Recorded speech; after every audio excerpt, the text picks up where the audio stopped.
tenemos la conferencia internacional La resiliencia sísmica de los sistemas de las redes de distribución de agua en la Ciudad de México, retos y oportunidades, a cargo del doctor Gustavo Ayala Milán de México. Ingeniero civil y maestro de ingeniería de la Universidad Nacional Autónoma de México, obtuvo el doctorado en ingeniería en la Universidad de Southampton, en Gran Bretaña. Es profesor investigador del Instituto de Ingeniería de la UNAM. Ha sido profesor visitante en instituciones extranjeras como Waterloo en Canadá y Cornell y en los Estados Unidos. Ha sido consultor de diversas compañías nacionales y extranjeras en problemas de análisis no lineal y diseño sísmico de estructuras complejas. Su área de experiencia incluye el desarrollo y aplicación de métodos numéricos a problemas de mecánica de suelos e ingeniería estructural, de viento y sísmica, entre otras. Ha recibido importantes premios por su carrera profesional y aportes, entre los que destaca en el 2005 la Cátedra Marie Curie de Investigación de la Unión Europea. Voy a pedir que recibamos con un fuerte aplauso al doctor Gustavo Ayala Milán.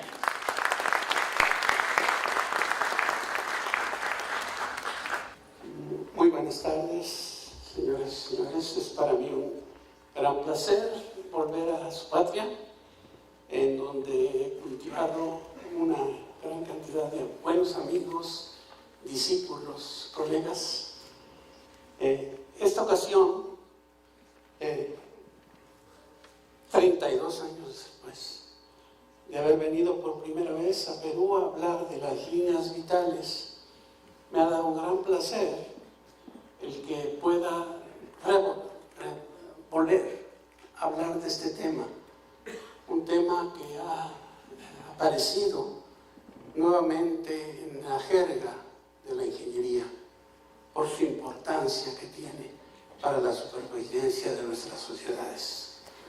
En esta ocasión quisiera dedicar mi tiempo a presentar a ustedes un tema que tiene que ver con la resiliencia de las redes de distribución de agua de la Ciudad de México, el reto que hemos tenido que enfrentar por varias veces, pero de manera muy importante en 1985 y en el pasado 2017, las oportunidades que nos ha dado de volver a tomar este tema y fundamentalmente las lecciones que hemos derivado de nuestro trabajo de investigación. Como ustedes saben, México es un país localizado en el cinturón sísmico más importante del orbe, con una característica diferente de Perú. Nuestros temblores son muy frecuentes, menos intensos, pero muy frecuentes. Desgraciadamente, en México, en la Ciudad de México, tenemos un problema adicional. La Ciudad de México es el lugar donde nunca se debió haber construido una ciudad del tamaño de 22 millones de habitantes, y que hoy por hoy tenemos que sufrir las cosas que no necesariamente nos sufrimos. Los desastres los sufrimos en ciudades de menor tamaño o localizados en otras partes. Particularmente agua. Agua es un tema importante para la supervivencia de nuestras sociedades. Agua que no tenemos y agua que no nos podemos deshacer de ella en la Ciudad de México. Para ambas cosas necesitamos las redes de distribución de agua y las redes de drenaje. En esta ocasión me dedicaré solamente a las redes de distribución de agua. Creo que todos ustedes están bastante familiarizados con la destrucción a la infraestructura física por encima del subsuelo. En este caso vamos a hablar de algo que no se nota normalmente. ¿Por qué? Porque en su generalidad de ocasiones es subterráneo. Es el patito feo de nuestra profesión. No lo miramos. Sin embargo, es fundamental para nuestra supervivencia. Si revisamos lo que ocurre con los desastres, que es mucho el tema de esta reunión, Sí, México ha tenido un gran efecto de estos desastres. En 1985, nadie sabe realmente el número de pérdidas, pero si somos realistas andaremos rasgando los 40,000 muertos. En el temblor más reciente, del 19 de septiembre de 2017, exactamente 32 años después, el mismo día, ese número de pérdidas se disminuyó dramáticamente, por varias razones, no solo por la intensidad del temblor, sino porque teníamos una preparación que no tuvimos, ¿sí? Nuestro sistema era más resiliente. Me disculpo por empezar a usar una palabra que no he definido, pero es parte de lo que les tengo que transmitir.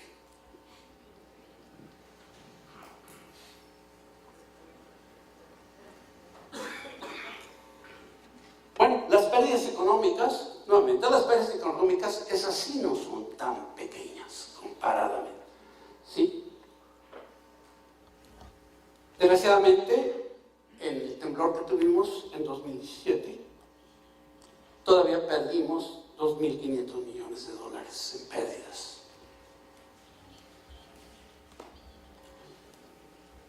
¿Qué es lo que nos está fallando? Lo que nos está fallando es la recuperación después de un temblor.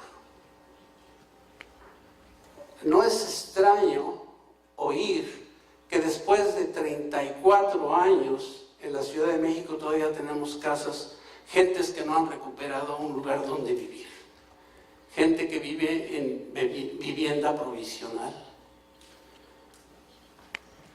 En 2017, después de 2 años, seguimos con una gran cantidad de gente que no han podido recuperar su vivienda.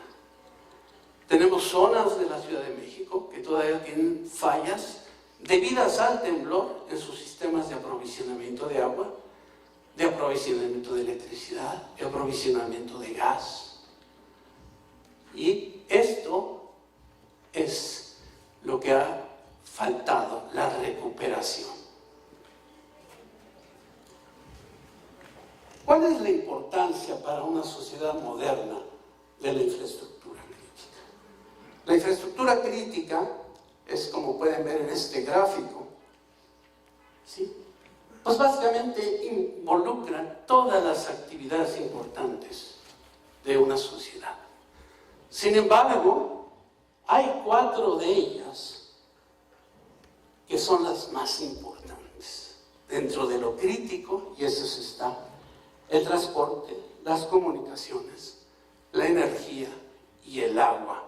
El agua en su aprovisionamiento o en su uso después de él, que normalmente ignoramos y que de alguna manera en el pasado reciente nos ha traído esa palabra mágica que es la resiliencia, ¿sí? En un concepto muy amplio, la resiliencia es la capacidad de las comunidades para sobrevivir, adaptarse y recuperarse de un evento catastrófico en donde ahora importa el estrés que experimentan las personas. Esa palabra de moda. En la actualidad, cada ciudad, cada gobierno, cada agencia gubernamental, cada académico, académica, quiere que se le vea haciendo algo sobre resiliencia. Es común que en reuniones como estas, cuando se usa esa palabra mágica, nos damos un codazo de, oye, ¿qué es resiliencia?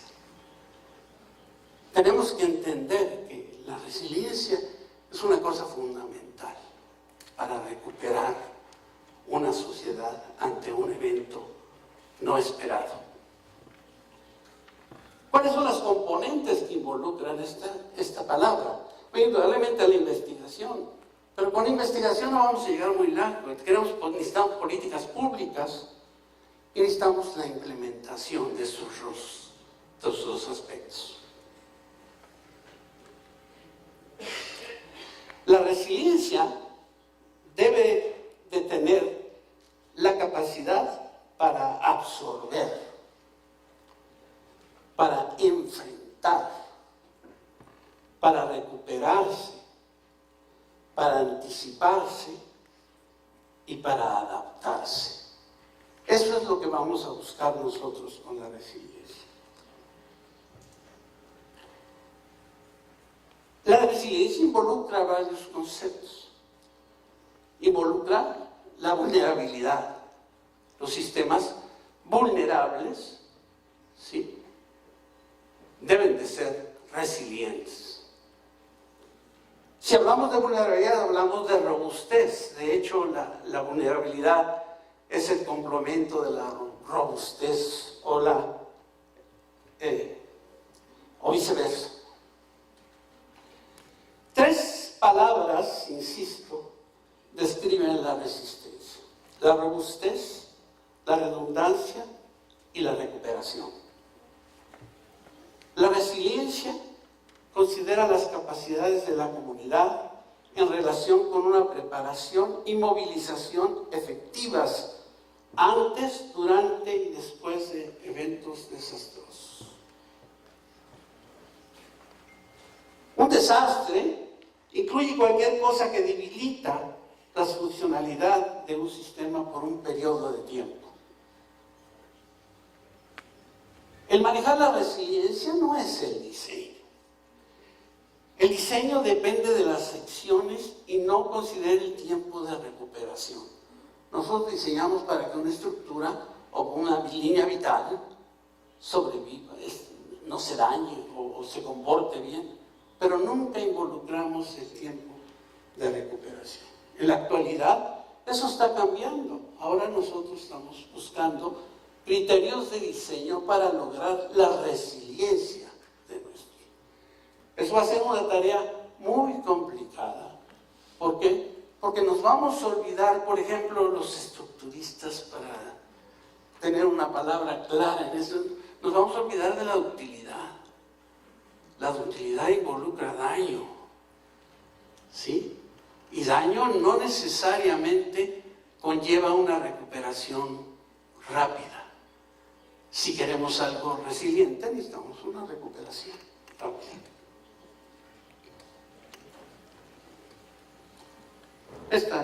Yo creo que ya esto necesitamos que nuestra infraestructura sea redundante. ¿A qué me refiero con eso? Me refiero a que nuestra estructura debe tener aquellos elementos o sistemas que puedan ser sustituibles, es decir, capaces de satisfacer los requisitos funcionales en caso de interrupción, degradación o pérdida de funcionalidad. Un diseño redundante agrega un sistema de respaldo para un funcionamiento sin problemas en caso de que los sistemas primarios estén comprometidos. Un diseño redundante puede ser costoso, pero es generalmente apropiada para los sistemas críticos.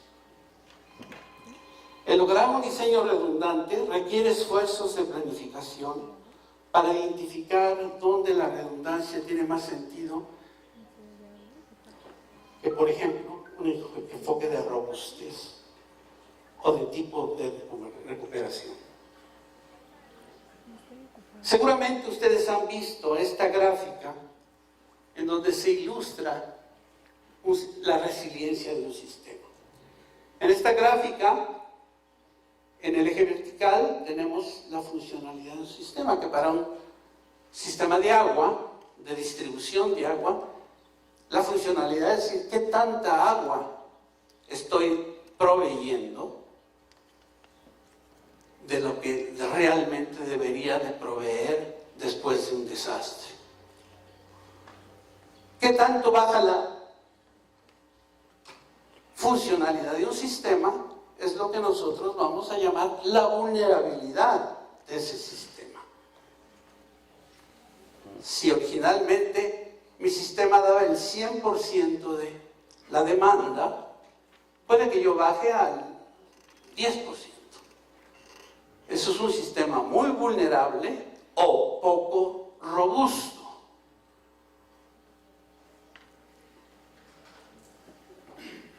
Una vez que ocurre ese desastre, esa acción patógena a nuestra infraestructura, empieza el proceso de recuperación. La recuperación la vamos a tener de muy diversas maneras, que depende de políticas, depende de aseguramiento, depende de recursos económicos, y ese camino a recuperar la funcionalidad nos permite de manera ingenieril buscar cuál de todos esos caminos es el óptimo para que el área debajo de esa curva ascendente, que es lo que nosotros vamos a llamar la resiliencia, sea la más alta posible.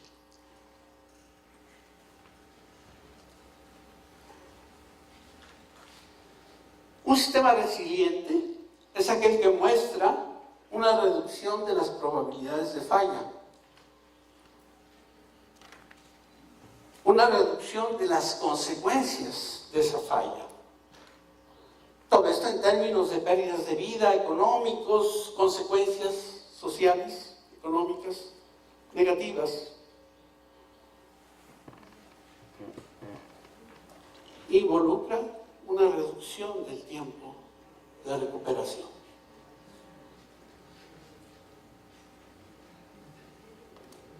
Existen formulaciones matemáticas que a los que nos dedicamos a la investigación empezamos a usar para definir esa métrica de la resiliencia de un sistema. Fundamentalmente, como decía, la resiliencia es aquella área debajo de esa curva ascendente, una medida. No nos hemos acabado de acuerdo, no nos acabamos de poner de acuerdo de cuál es realmente ese índice de resiliencia al cual debemos de buscar en nuestros diseños. El buscar la resiliencia de un sistema en ese proceso de recuperación nos puede llevar o a un sistema degradado que no es tan funcional como el original, o nos puede llevar, dependiendo de políticas adecuadas y de recursos adecuados, a tener una funcionalidad mayor a la que teníamos antes. Vamos a ver algunos ejemplos en donde se está logrando esa funcionalidad mayor a la que se tenía con anticipación. Obviamente, cómo ocurre esa resiliencia depende de qué tantos recursos tenga. Habrá una resiliencia dependiendo de cuántos recursos tenga. En algún momento en esta charla vamos a tocar el tema de aseguramiento, vamos a tomar el tema de comunicación de riesgo, cosas que son importantes para todas estas opciones de sistemas resilientes que nosotros vamos a tener particularmente, no cuando evaluamos uno existente, sino cuando realmente queremos diseñar un sistema resiliente. Ya habiendo establecido estos términos de la resiliencia, quisiera centrarme en el problema particular agua y Ciudad de México. Muchos de ustedes habrán visto estas fotos. La Ciudad de México en 1524, una visión de la Ciudad de México. Agua, ¿sí? Agua que no vemos ahora, y lo que vemos es una ciudad que ha crecido de manera desproporcionada a través de los siglos, ¿sí? De ser un punto en lo que es el estado de la Ciudad de México, tenemos solo una masa de dimensiones increíbles, en donde cuando se habla de 22 millones a lo mejor se están quedando cortos, a lo mejor son 22 millones registrados. dar servicios de agua a una comunidad de 22 millones de gentes es una tarea muy, muy importante, sí, y muy difícil. Y eso nos lleva a cosas como la que aquí muestro. Esta es la zona metropolitana de la Ciudad de México. Estos puntos que ustedes ven son los pozos que tenemos que tener en la Ciudad de México. O sea, hay agua, pero ahora vamos a ver al precio de qué. ¿Sí? Tenemos agua en el subsuelo, pero ese es uno de los grandes problemas de la Ciudad de México, la extracción del agua del subsuelo. Como esta aún abundante no es suficiente, tenemos fuentes de aprovisionamiento lejanas a la Ciudad de México, que vienen a más de 100 kilómetros de distancia, teniendo que subir las montañas para después, por bombeo, para después bajar al Valle de México. Repito, el Valle de México es un valle cerrado, en donde no entra ninguna gota de agua del exterior, pero tampoco sale. ¿Sí? Las aguas de desecho tienen que ser bombeadas fuera de la ciudad por túneles que están a más de 100 metros de profundidad. ¿Qué otro problema tenemos en la Ciudad de México? Los problemas que tenemos en la Ciudad de México son los sismos, que son muy frecuentes, muy frecuentes. ¿Sí? En la vida de un individuo, pues yo no creo que puedan haber menos de 8 o 10 sismos intensos, destructivos. ¿Sí? La mía, pues que yo recuerde, 57, 79, donde perdimos familiarmente nuestra casa en construcción, 99 y otros, hasta llegar a los sismos de 2017 y 2018. Como decía, son frecuentes. Son frecuentes, pero de alguna manera tan diferentes. ¿Sí? En México tenemos dos tipos de sismos. Unos que son los tipos de subducción, que son comunes también en su región, que ocurren en la costa, muy lejos de la Ciudad de México, pero que por las condiciones geotécnicas del Valle de México hace que para periodos de vibración críticos la amplificación puede ser del orden de 50 veces. O sea, el registro en ese periodo de una aceleración en roca, en el suelo blando, puede ser de 50. La otra cosa es la variabilidad de los registros en México. Es muy complicado definir el peligro sísmico en el Valle de México. Vamos a hablar un poco de eso. ¿En qué son diferentes los sismos de 2017 a los de 1985? Bueno, en cuanto se refiere a magnitud, no a intensidad, perdónenme, es un error de mi parte, es una magnitud. El sismo 85 fue un sismo de magnitud 8.1, ¿sí? Muy fuerte.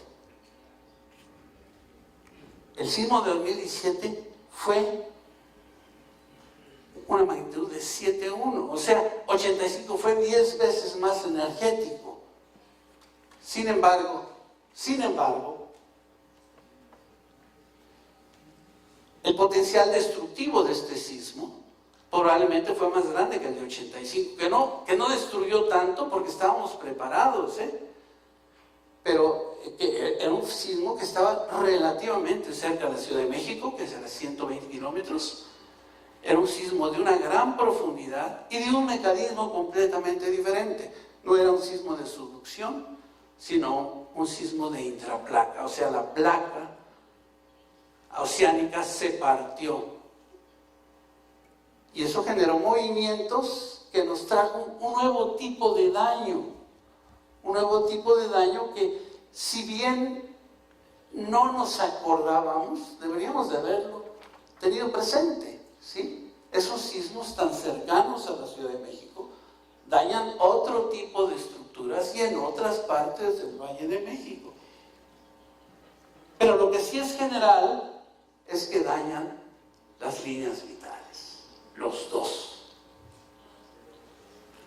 De tal suerte que este sismo, como el de 85 y en menor medida los otros también, tuvieron un gran impacto sobre las líneas vitales. Al grado de que en 1985, el cual viví intensamente trabajando en líneas vitales, más de 5 millones de habitantes se quedaron sin agua por semanas.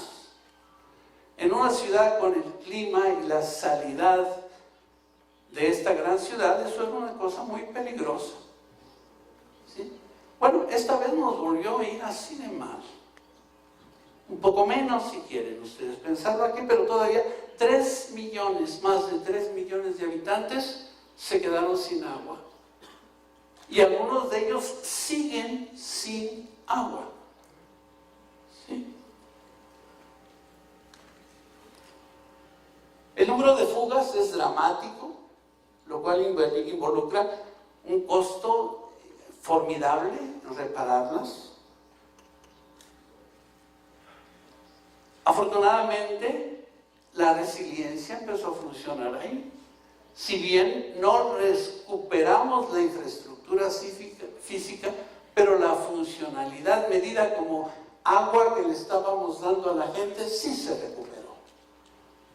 Con medios como pipas, diversos, muy diversos medios, para que el agua llegara de alguna manera y sigue llegando a la gente. Cerca de donde está la casa de ustedes hay un tanque que provisiona agua y nosotros vemos todas las mañanas una gran cola de pipas que llevan agua todavía a esas zonas a donde todavía no les llega el agua. Como ustedes saben, la red de distribución de agua de una gran ciudad tiene varias componentes que involucran tanques, pozos, pero si hablamos de líneas, tenemos los acueductos, tenemos las redes secundarias y tenemos las redes primarias. Como referencia quisiera mencionarles lo que pasó en 1985.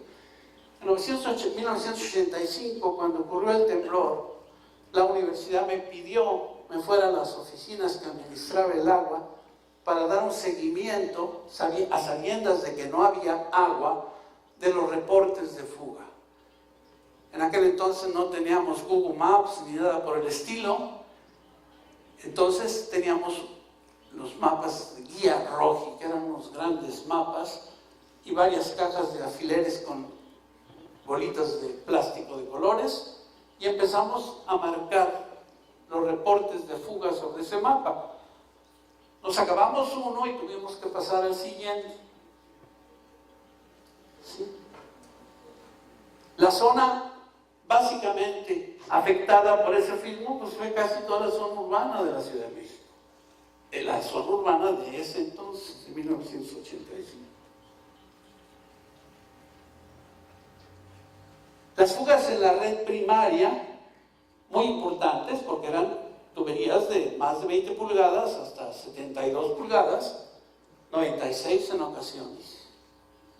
Se vieron también severamente afectadas.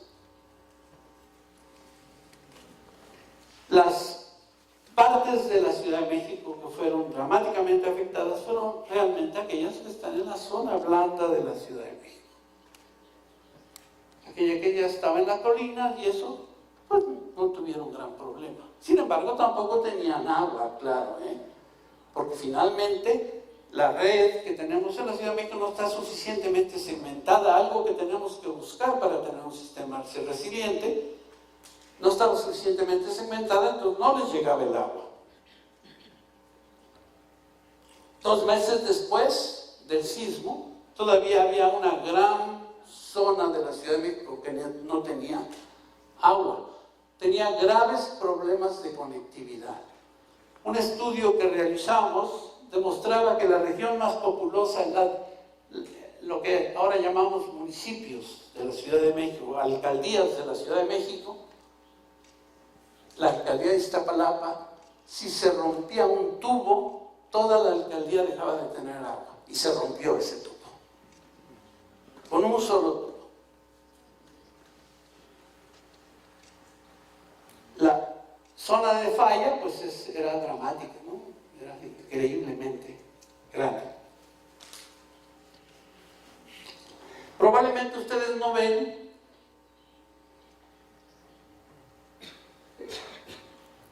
la parte baja de la Ciudad de México, porque son las montañas, ahí no hay casas, ¿no? Son montañas, son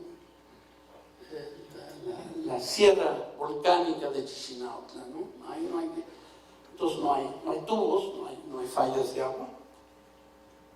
Pero 2017 fue dramático, una cantidad tremenda de tubos. ¿Por qué el sistema no es resiliente? Bueno, les debo de decir que el primer año después del sismo, que fue 2018, no fue posible obtener de las autoridades ninguna información porque no sabían que era importante guardar esa información sobre los daños que había causado el temblor. Afortunadamente, el 1 de enero, uno de nuestros colegas en mi instituto de investigación asume la responsabilidad del sistema de aguas de la Ciudad de México, que se llama SACMEX, y otra colega, Blanca Jiménez, laureada con un premio Nobel, de un grupo de gente que sacó un premio Nobel, se hace cargo de la CONAGUA. Es cuando se empieza a juntar esa información. Esa información nos ha tomado 9 meses de este año obtener. Nosotros no podemos estudiar la vulnerabilidad del sistema de agua de México si no sabemos los daños que se pueden ocurrir. El gobierno tuvo a bien patrocinarnos una investigación en donde nos pide tratemos de buscar la resiliencia de 4 alcaldías, las 4 alcaldías que están más afectadas. Y finalmente hemos logrado juntar toda esa información. Uno de los grandes problemas, creo, de los países en desarrollo es que no tenemos memoria. No sabemos lo que ocurre. ¿Sí? No sabemos cuánto costó. No sabemos dónde están. Cuando preguntábamos, oye, dime dónde van los tubos. Dicen, no, pues no sabemos. Cuando hay un reporte de fuga, mandamos una brigada, empezamos a escarbar hasta que encontramos el tubo y después buscamos la fuga. Entonces no tenemos memoria. Si nosotros queremos hacer resiliencia, necesitamos conocer las redes de agua.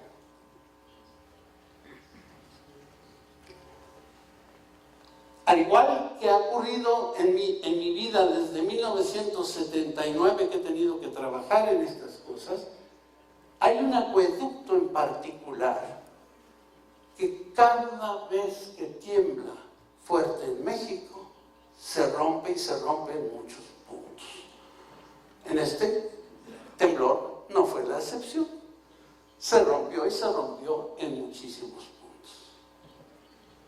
La manera en que lo reparan, ¿sí?, lo hacen todavía más vulnerable. Sí, debo de apurarme, señor, perdóneme. ¿Sí? Lo hacen cada vez más vulnerable. ¿Sí? ¿Por qué? Porque lo hacen cada vez más rígido. El acueducto no toma los movimientos del terreno. Las estadísticas del daño son dramáticas. Es una cantidad tremenda de fugas. ¿Sí? Algunas reales, otras no. ¿Cómo lo estamos resolviendo? Bueno, para resolverlo estamos yendo a las altas tecnologías. Afortunadamente, En los últimos años ha regresado a México un joven que estudió con otro mexicano en la Universidad Carmen Quimeno, donde tienen modelos de cálculo que nos permiten simular los movimientos del Valle de México completos. Y cuando llamo completos, estamos hablando de meter toda la información de todos los suelos del Valle de México y modelos de elementos finitos. Elementos finitos en cantidades estratosféricas. Estamos hablando, en este caso particular, de lo que estamos haciendo tenemos 9.2 millones de elementos finitos. Para hacer esto tenemos que usar supercomputadoras que se dilatan, a pesar de ser supercomputadoras, semanas y semanas en hacer una simulación. Y todo esto, ¿para qué? Para encontrar cuáles son las distribuciones de velocidades en el Valle de México. Lo cual logramos ya tener. Y hemos corroborado en las simulaciones del sismo particular de 2017 y el modelo nos da resultados confiables. Tenemos una herramienta que nos permite cómo se mueve esto. ¿Por qué queremos conocer cómo se mueve esto? Bueno, porque nosotros tenemos que simular el comportamiento de la red, ¿sí? En una red pueden aparecer roturas en los tubos o pueden aparecer fugas, y se tratan de distinta manera en los programas de funcionamiento hidráulico. Todo eso lo hemos fabricado, todo esto lo hemos implementado en herramientas informáticas, de tal suerte que ahora tenemos un modelo probabilístico. ¿Por qué probabilista? Porque todo es incierto, todo es, ¿sí? Todo lo que tenemos es incierto, la amenaza es incierta, la vulnerabilidad de nuestro sistema es incierto, ¿sí? Algo que nosotros no alcanzamos todavía cómo considerar es la edad de nuestros tubos. ¿Por qué? Porque nadie lo sabe, ¿sí? No sabemos si son de barro, si son de asbesto cemento, si son de concreto, si son de acero. No tenemos memoria. La infraestructura dañada pues, fue tremenda desde el drenaje, lo cual es tremendo porque el drenaje corre muy cercana del agua que tomamos. Las fallas debidas a los asentamientos se ven reflejadas, por ejemplo, en este caso, en la dirección de uno de los tubos, ¿verdad? Un tubo de drenaje, cómo se agrieta el terreno. La relación entre nuestras líneas vitales, que son la infraestructura eléctrica, sufrió. Y si se cae un transformador, deja de funcionar una planta de bombeo, deja de funcionar un pozo. Los pozos fueron dañados dramáticamente.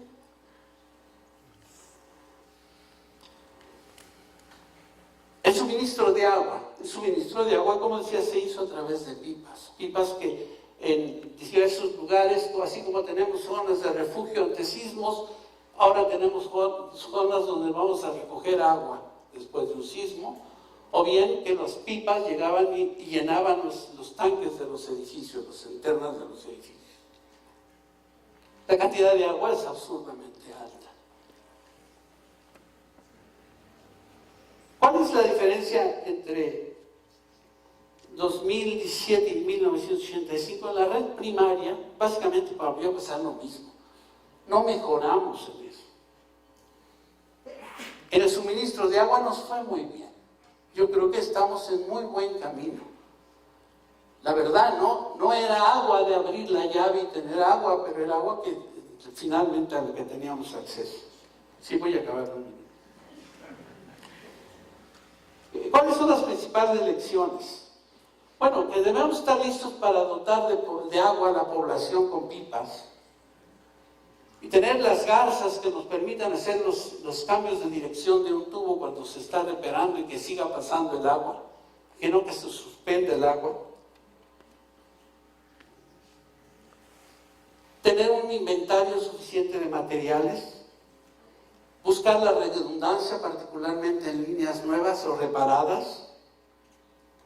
La prevención, hay que revisar las líneas sistemáticamente. Y sobre todo hay que cuestionar a los que están haciendo el trabajo para nosotros.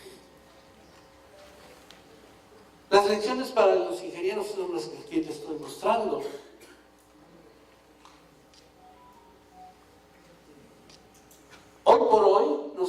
conocemos la vulnerabilidad de nuestra red.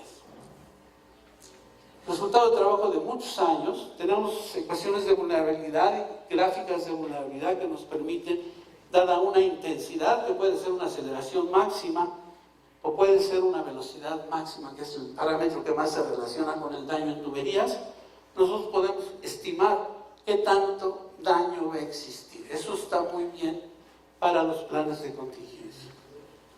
Las conclusiones, pues básicamente se las he dicho en esto. Sin embargo, yo quisiera agregar para terminar que existe una solución tecnológica para las tuberías.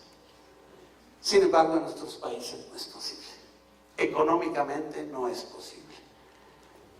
La ciudad de Los Ángeles ha empezado a tener un estudio piloto para fortalecer sus redes de distribución de agua con un nuevo tipo, una nueva clase de tuberías. Pero es un estudio piloto. Estos tubos ya no se dañan con los hijos. Sin embargo, cuestan mucho dinero. Como moraleja, tomada recién de la semana pasada de una charla que nos dio Magda Arias Carmona, las moralejas son: la pobreza genera riesgo y desastres. Y los desastres perpetúan y acentúan la pobreza. La identificación y la reducción de la vulnerabilidad debe ser un objetivo explícito e ineludible de la planificación del desarrollo.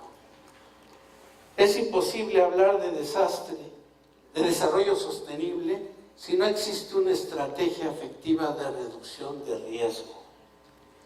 Y finalmente, la gestión del riesgo no es una disciplina, no es un sector, no es una institución, es una estrategia de desarrollo.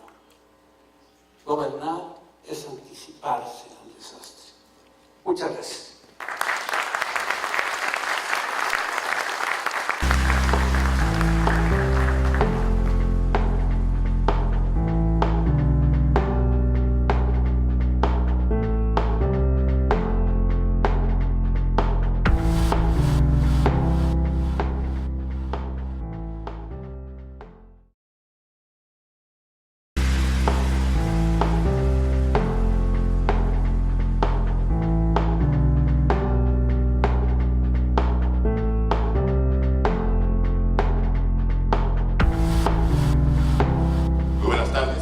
Vamos a dar inicio a esta mesa técnica sobre el estado de la infraestructura de agua y saneamiento y el plan de emergencia para Lima y Callao frente a la ocurrencia de un desastre. Tomando algunas reflexiones del doctor Ayala, creo que es necesario hacer esta reflexión en Lima, considerando de que, para ponerlo en sencillo, 1 de cada 3 habitantes de este país vive en Lima. El 30% del empleo del país está en Lima.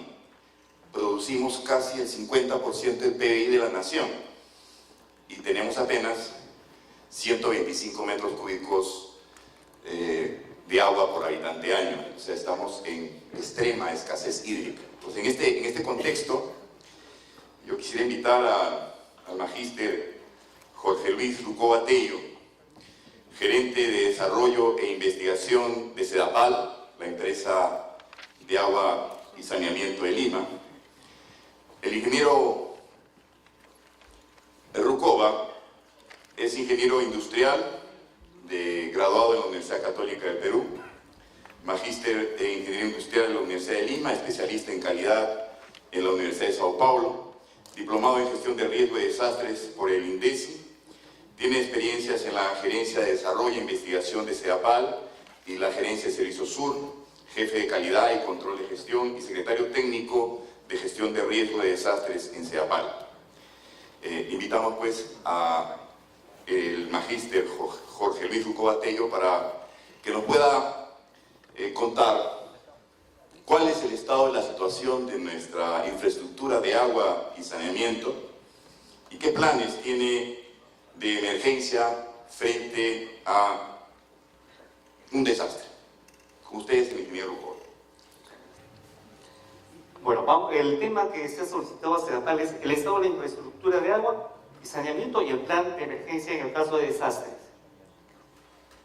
Bueno, nosotros tenemos que cumplir con las exigencias normativas sobre los diversos planes, ¿no? Hay instituciones que nos dicen, hay que hacer un plan y otro plan. Ustedes saben que se comenzó con el plan de operaciones de emergencia, ¿no? En los años 90, y luego salió lo que es el plan institucional de CENEPRED, que son los 7 pasos, ¿no?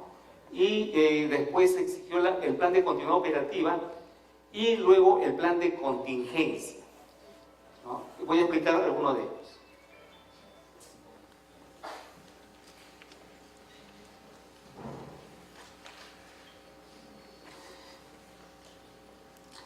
El plan de continuidad operativa lo estamos tomando, ¿no?, para ver cómo podemos atender las fallas en las redes secundarias y en los colectores primarios. Y está saliendo de un análisis operativo. En este caso no existe un desastre, una fuerza externa. Y el caso de San Juan de Lurigancho nos hizo ver la necesidad de trabajar más este concepto del riesgo operativo. Porque en este caso, estas son las tuberías que existen actualmente en las estaciones Bayoba y Caja de Agua, no donde falló el sistema, ¿no?, que ocasionó todas estas desgracias, ¿no?, que podemos ver a esta población. Entonces, en el caso de las redes secundarias, el análisis es estadístico. En el caso de los colectores primarios, tiene que hacerse el análisis de falla potencial, utilizando herramientas como los modos de efectos potenciales de falla, ¿no? Este es un aprendizaje que tenemos, porque aquí no se podía pensar jamás, ¿no?, que una tubería de 5 años pueda fallar. El plan de continuidad operativa también nos está sirviendo para organizarnos, ¿no?, según el nivel de daño que ocasione. Si es acá tenemos un nivel verde, en donde el responsable de atención es el jefe de equipo de operación y mantenimiento de redes. Tenemos 7 centros de servicios, cada uno tiene un jefe. En un nivel ámbar tiene que encargarse el gerente de servicios. Tenemos 3 gerencias de servicios en Sedapal, y cuando es un nivel rojo, ¿no?, tendría que atenderlo el gerente general.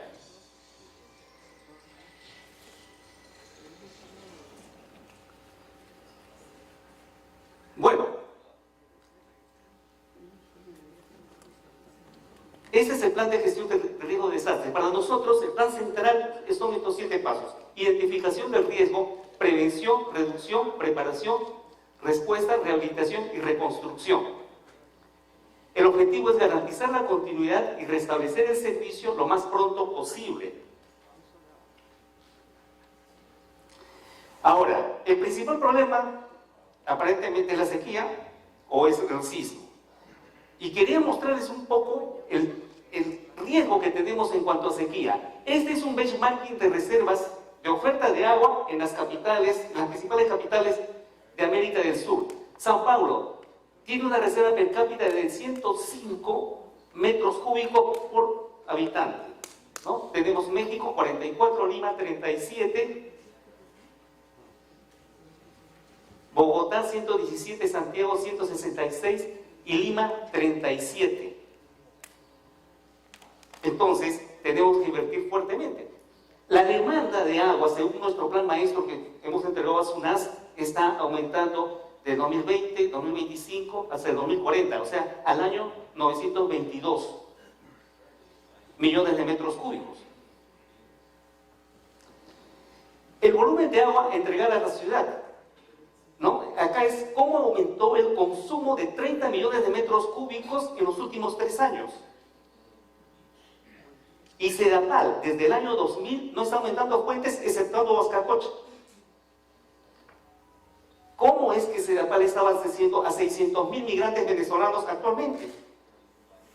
Y estamos abasteciendo sin problemas. Ellos se asientan normalmente en donde hay servicio.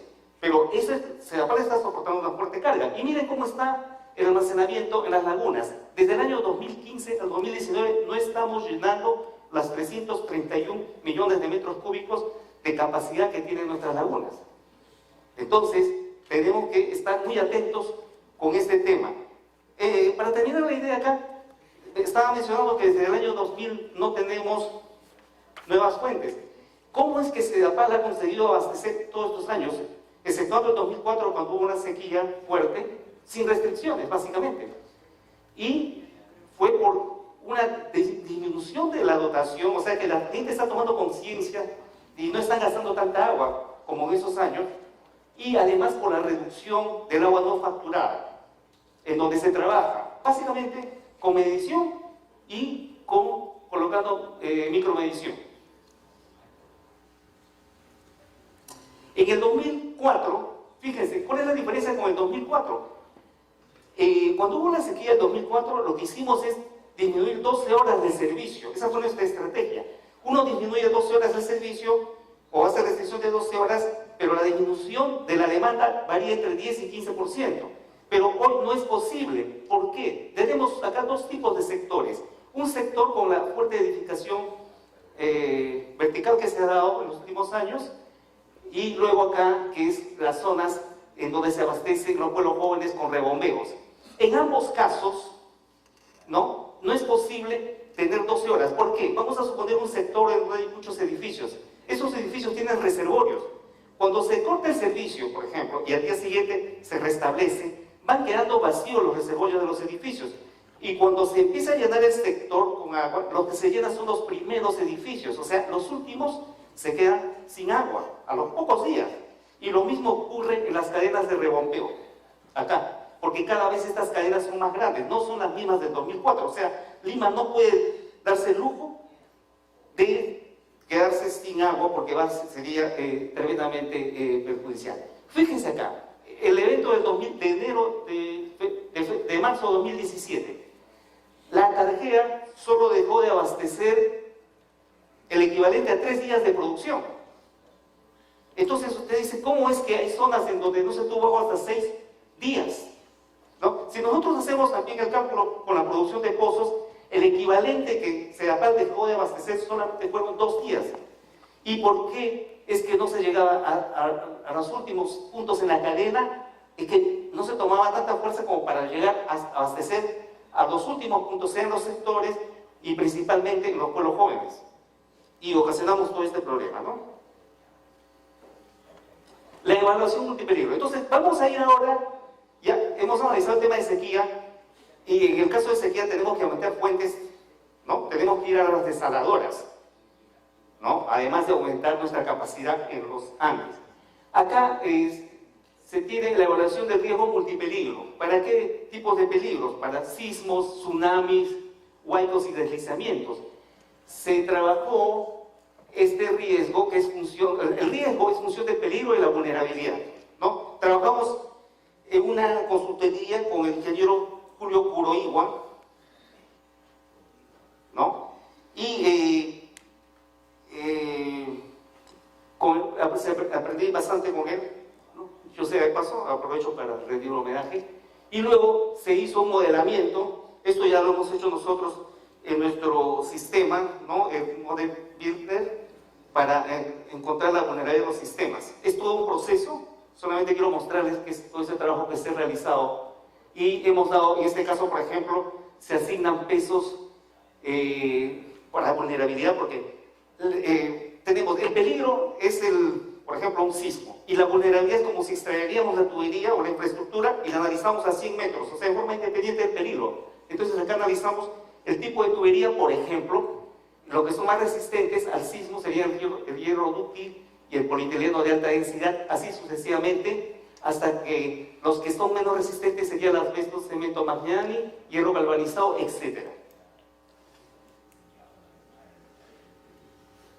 Bueno, este estudio comprendió el análisis desde los túneles, desde los Andes, porque el problema no solamente son las redes secundarias, porque basta, en el caso del agua potable es todo un sistema, ¿no? Si falla un punto lo suficientemente importante de forma independiente, que sea colectores o plantas de tratamiento de aguas residuales, va a fallar todo el sistema, no se va a poder entregar agua. Entonces acá tenemos los túneles en los Andes, ¿no? Acá se analizó, acá por ejemplo existe una falla, pero estas fallas, según lo que manifiesta el estudio, no están activas, o sea, no se tiene registrada ¿no? Que por lo menos en 10.000 años no haya sufrido una actividad. Esto es para túneles. También tenemos los canales, tenemos señalizados los puntos acá, ¿no? Los puntos críticos a trabajar. También se ha hecho trabajo acá con el riesgo para los pozos. Lo que aparece con rojo en el caso de pozos, porque ese no está considerado, está considerado la antigüedad de los pozos, el tipo de estructura de suelo, pero y en cuanto al peligro, acá están los que están afectados por tsunami, por ejemplo, y acá por alguna inundación del río Rima. Las vulnerabilidades. Nosotros tenemos identificados nuestras redes, exceptuando el 11.54%, pero en todos los demás casos tenemos identificadas nuestras redes, ¿no? Y acá tienen un resumen de esa identificación, tanto para las redes de agua como las redes de alcantarillado.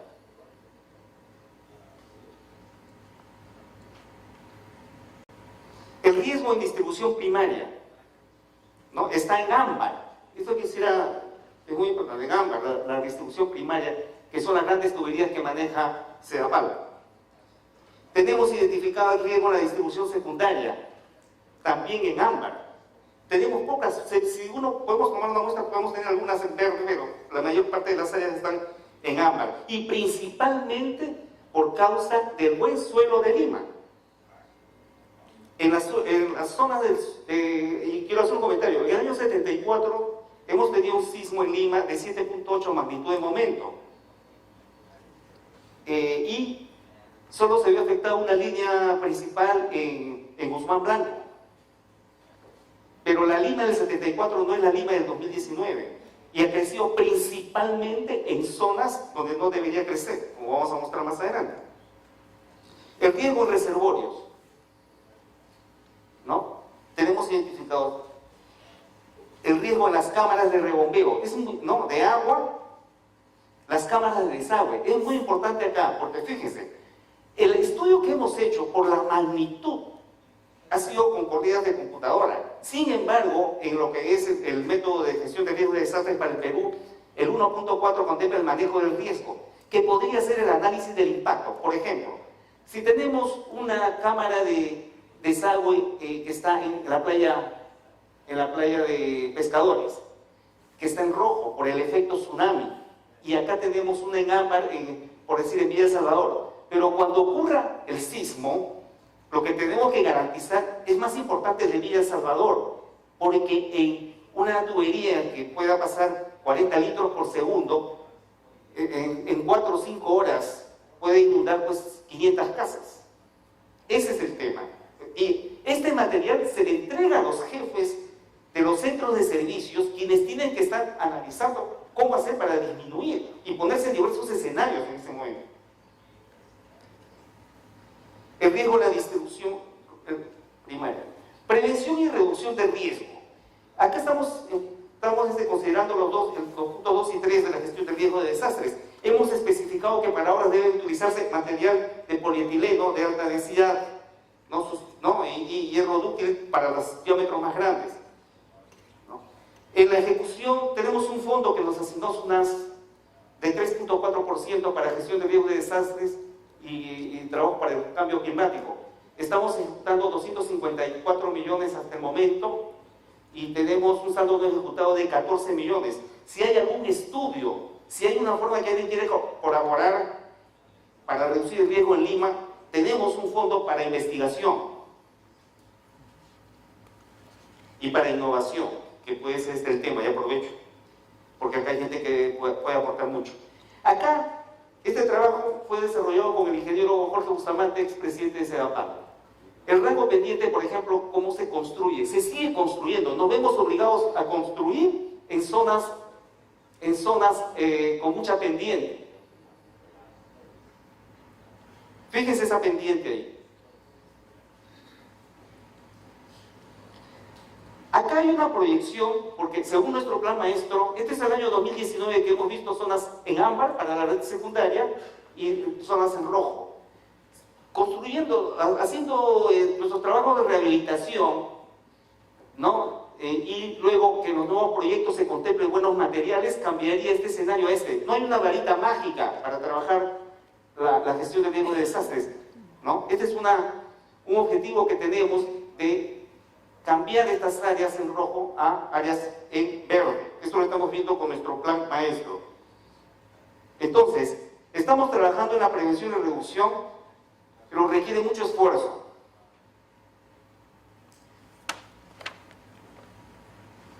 Preparación.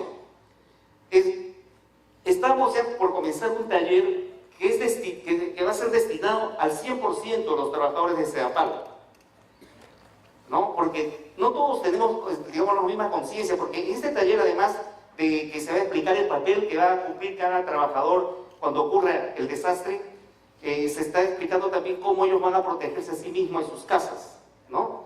Y esto es muy importante también para nosotros, nuestra gente. También los puntos de abastecimiento. En el fenómeno El Niño de 2017 teníamos 157 puntos de abastecimiento, hemos mejorado y ahora tenemos 421 en toda la Gran Lima. Como lo ha mencionado el doctor, el expositor mexicano, o sea, estamos yendo a trabajar con puntos de distribución, no con los camiones cisterna, porque no tenemos esa capacidad. Yo estaba haciendo un cálculo sobre las 700 pipas que mencionó, ¿no? En realidad podría ser unos 200 camiones cisternas que hagan 3 viajes cada uno, camiones de 10 metros cúbicos de capacidad.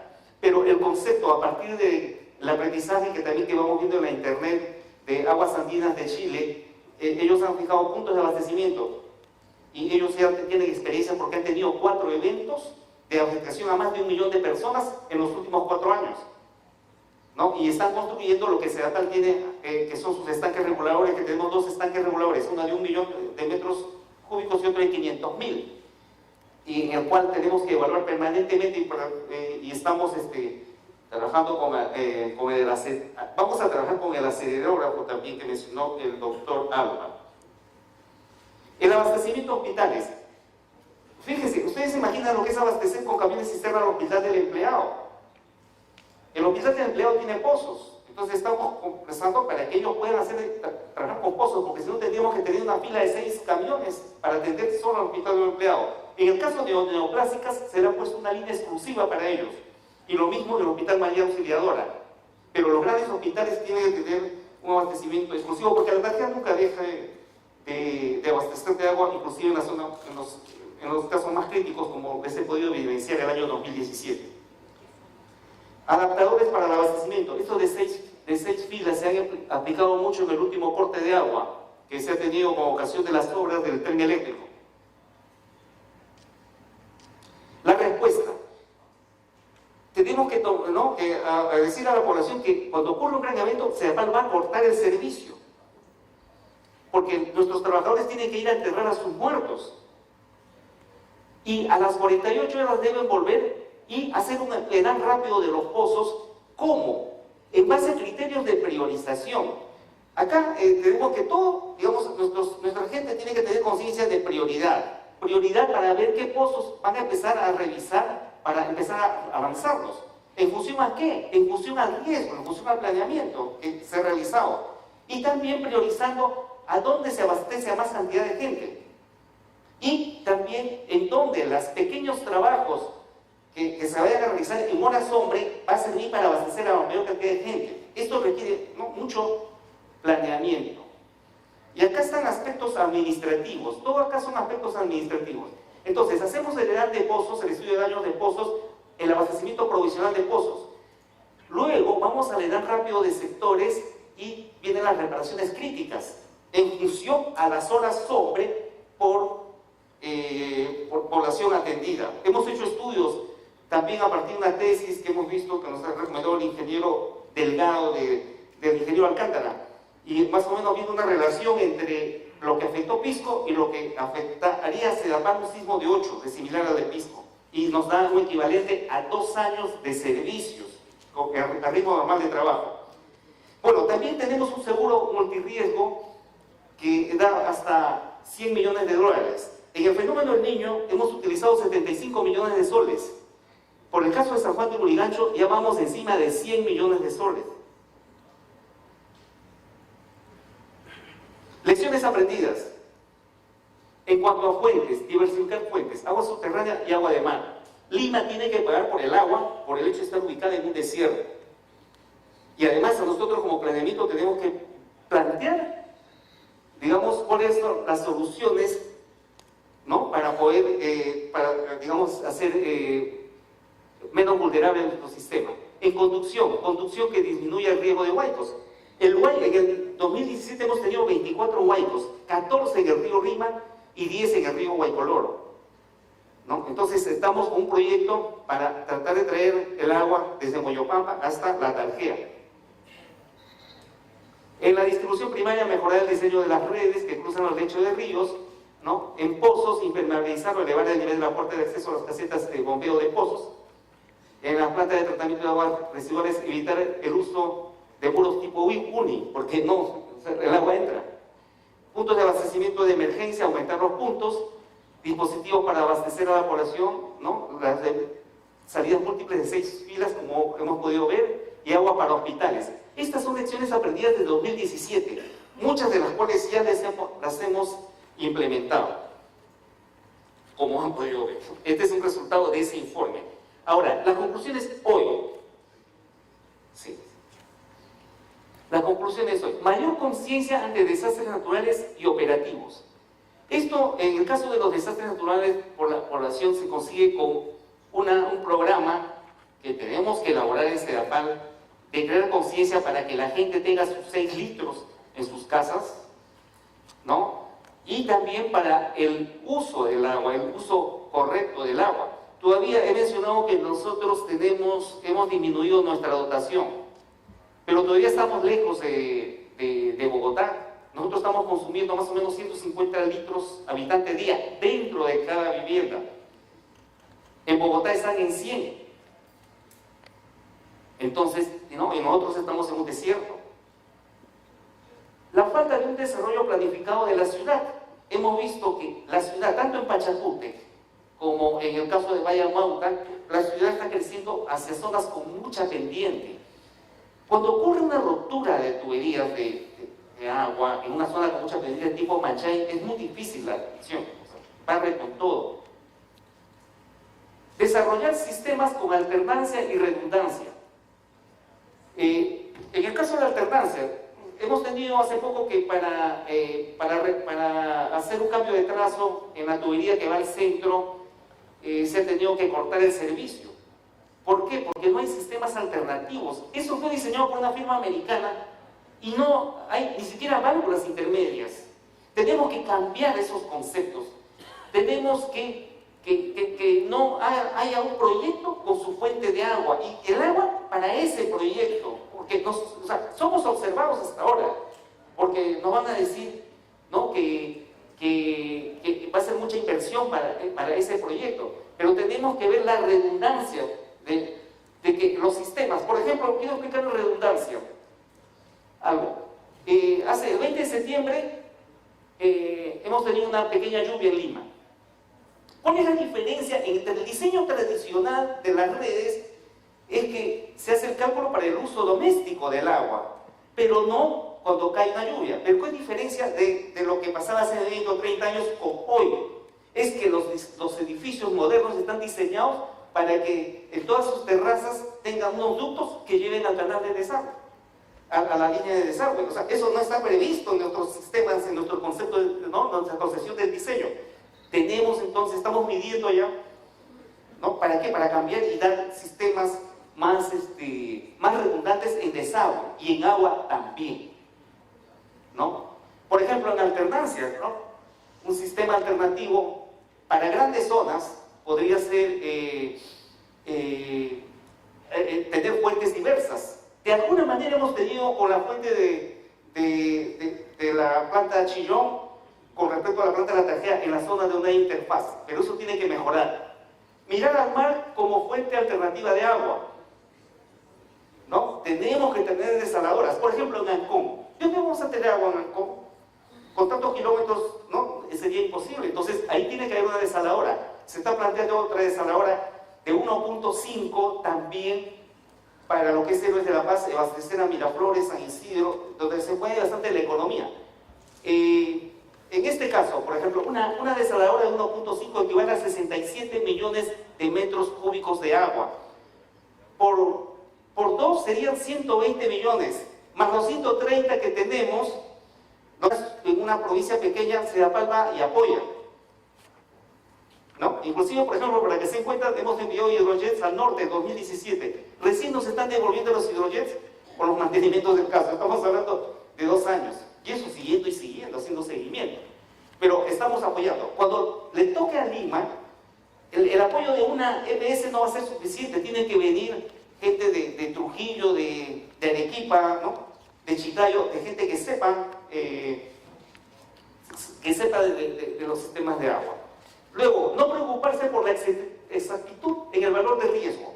Antes de la consultoría del ingeniero Curoiba, nosotros habíamos hecho una corrida con nuestro sistema CRIS y asignándole 30% al tipo de tubería, la antigüedad de tubería y al suelo, ¿no? Pero, y cuando viene el ingeniero Curoiba, se hace otro trabajo. Ahora, el tema no es la exactitud. Una vez me ofrecieron que había un programa que podía simular 200.000 formas de cómo podía afectar venir el sismo. Yo digo, ¿de qué me va a servir eso? Porque al final, como decía el doctor mexicano, no sé por dónde va a venir el sismo. Lo que único que me queda es, sé que estoy en rojo y tengo que prepararme. Y priorizar estos trabajos porque los recursos son escasos. Referenciamiento con EPS similares de Chile y de México. En el caso de Chile, nos ha sido muy difícil con aguas andinas. En México ya nos acaba de aceptar la empresa de México para que vayan. Queremos enviar 4 o 5 ingenieros nuestros que vayan a observar cómo ha reaccionado y con qué tipo de suelo y tubería y antigüedad, ¿no? Lo que, digamos, puede alimentar a nuestro sistema. Porque, ojo, que la forma como hemos calculado el riesgo es una hipótesis. Esa hipótesis se comprueba o en laboratorio o cuando ocurre un sismo. Y entonces hay que ir a ver in situ. Dotación de energía eléctrica y diésel. Esto es fundamental y seguridad falta bajar. Porque aquí sí queremos que las empresas eléctricas den prioridad tanto a los pozos como a los sistemas de recolección y cámaras de desagüe y plantas de tratamiento. Bueno, organización, que tenemos que mejorar mucho la organización, los simulacros nos sirven. Participación de nuestra gente, tomar conciencia por parte de nuestra gente, de nuestros ingenieros, de nuestros operarios. Y sabemos que nos falta mucho, pero tenemos la voluntad de continuar mejorando con nuestro sistema. Muchas gracias.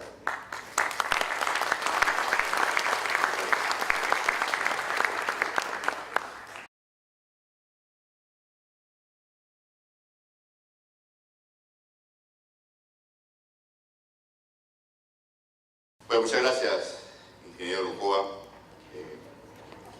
Insistir en la preocupación de que un desastre en nuestra capital tiene que ser atendido rápidamente para poder reducir el número de horas que nuestra población se va a quedar sin servicio, ¿no? Entonces, la restitución de servicios es un paso inicial importante. Vamos ahora a dar paso a una mesa para la cual vamos a invitar a la Superintendencia Nacional de Servicios de Saneamiento, representado por el ingeniero Fernando Chiop Chan. Por favor, Fernando, si estás. Excelente. Una de las empresas que sufrió durante el Niño Costero ha sido EPS Grau, responsable de los servicios de agua potable y alcantarillado en la región Piura. Invitamos al ingeniero César Quintanilla Cacho en representación de EPS Grau.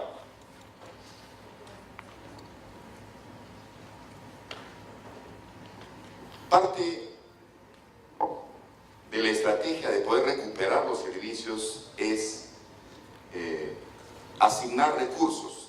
Como ya se mencionó, los recursos vienen de la tarifa, pero a veces no son suficientes como para poder desarrollar esta recuperación, y por lo tanto el Ministerio de Vivienda, Construcción y Saneamiento tiene herramientas como para poder apoyar el financiamiento de las intervenciones de recuperación. En tal sentido, invitamos al Programa Nacional de Saneamiento Urbano del Ministerio de Vivienda, Construcción y Saneamiento, representado por el ingeniero Pablo Urbina Arias. Ingeniero, por favor. Y por supuesto que quisiéramos también contar con la participación del doctor Ayala, nuestro principal expositor para esta mesa temática, para que pueda complementar con base a respuestas de algunas de las preguntas.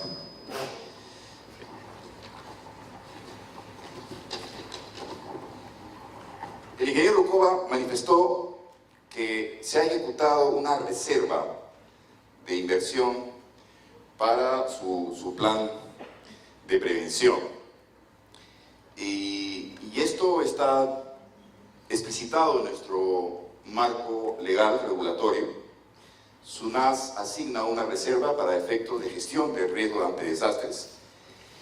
Y quisiéramos conocer en mayor detalle de Fernando Choc cómo es que está funcionando esto de las reservas para la gestión de riesgos de desastres en las EPS, y en particular si tiene algún comentario respecto de lo que ha desarrollado SEDAPAL. Fernando, por favor.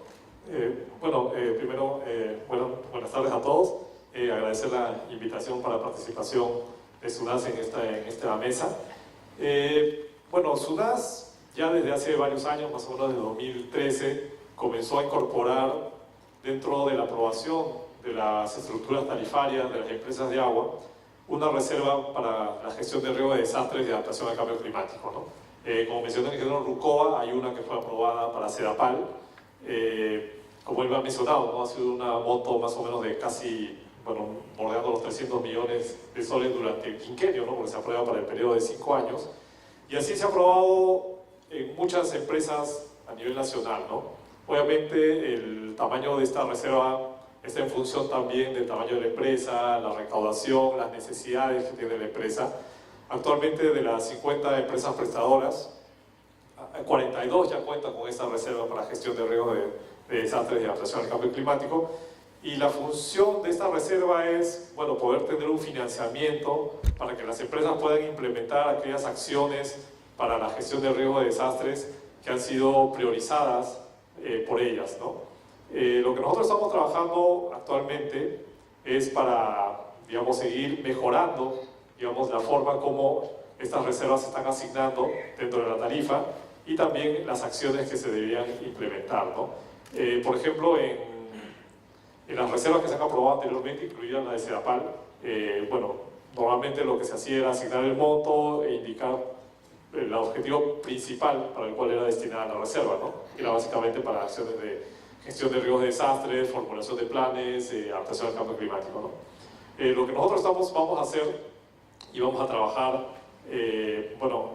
aprovechando el contexto, ¿no? Porque SEDAPAL ya, como dice el ingeniero, ha presentado un nuevo PMO y el otro año debería estar aprobándose un nuevo estudio tarifario con la nueva estructura tarifaria de SEDAPAL, y en la cual se incorporaría nuevamente un fondo para la gestión de riesgos de desastres y adaptación al cambio climático. Entonces, lo que nosotros buscamos es que ya desde el estudio tarifario se pueda establecer cuáles son las prioridades que la empresa ha identificado y que estén incluidas en este estudio, de forma tal de que sean acciones que se puedan, realizar, ¿no? Lo que nos ha pasado con algunas empresas en las que le hemos aprobado este fondo, esta reserva de gestión de riesgos, es que a veces no tienen claridad en para qué la van a usar ni en qué momento deberían usarla, ¿no? Obviamente hay una gran preocupación por parte de SUNAS, sobre todo, obviamente en el caso de Lima, por ser la ciudad más grande del país, el cual podría ser el impacto y el efecto de un desastre en el caso del abastecimiento de agua, que sabemos que es fundamental para la recuperación de la población luego de un desastre, ¿no? Pero obviamente así, a la vez que a nosotros nos interesa mucho, obviamente, que las empresas de agua aumenten su preparación y su capacidad para poder afrontar una situación de esta magnitud, también tenemos que tener en cuenta que es una preocupación también cómo las empresas están reduciendo los riesgos, ¿no? Porque sabemos que, las inversiones posteriores a un desastre pueden ser muy elevadas y eso se podría reducir si comenzamos a realizar acciones de reducción de riesgos. Entonces, lo que nosotros buscamos es cómo se priorizan esas actividades con cargo a estas reservas, tanto para reducción de riesgos como para preparación de la empresa para poder digamos, afrontar situaciones de desastres, ¿no? Muchas gracias, Fernando. Entonces, hay un instrumento regulatorio, hay recursos que están calculados sobre la base de las fórmulas tarifarias, que son quinquenales.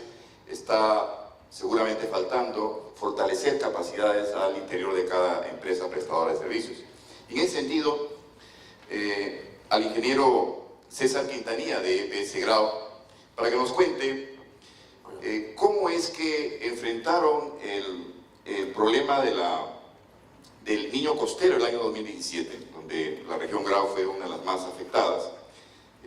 ¿Qué lecciones aprendidas hay respecto de la restitución del servicio y cuál es el programa de inversiones que vienen ejecutando para poder recuperar aquellos servicios que fueron afectados? Bueno, buenas tardes. Gracias por la invitación. Como dice ingeniero, nosotros en el marzo 2017 fuimos afectados fuertemente por el periodo lluvioso que teníamos, ¿no? En realidad las lluvias en sí no nos hicieron mucho daño. Lo que nos hizo daño fue el desborde del río, que eso es lo que realmente afectó a la parte de Piura, Castilla y la zona de Catacao, el sector de Catacao. Más afectado fue Catacao, que se inundó casi todo el primer piso, lo que es Catacao como ciudad, ¿no? Entonces, eso originó que todo el sistema de alcantarillado colapse. Cámaras de bombeo colapsan.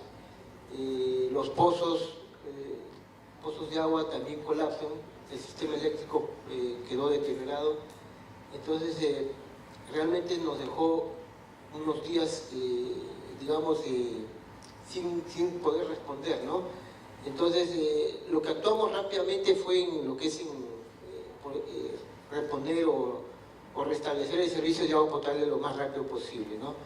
El alcantarillado fue sí, un poco más lento, porque el agua del río que estaba ahí inundado a toda esta parte de la zona que les digo, un poco fue difícil devolver, o sea, trasvasar de nuevo esta agua al río, porque era bien difícil actuar de esa manera, ¿no? Nosotros, primera vez, yo soy acá de Lima, ¿no?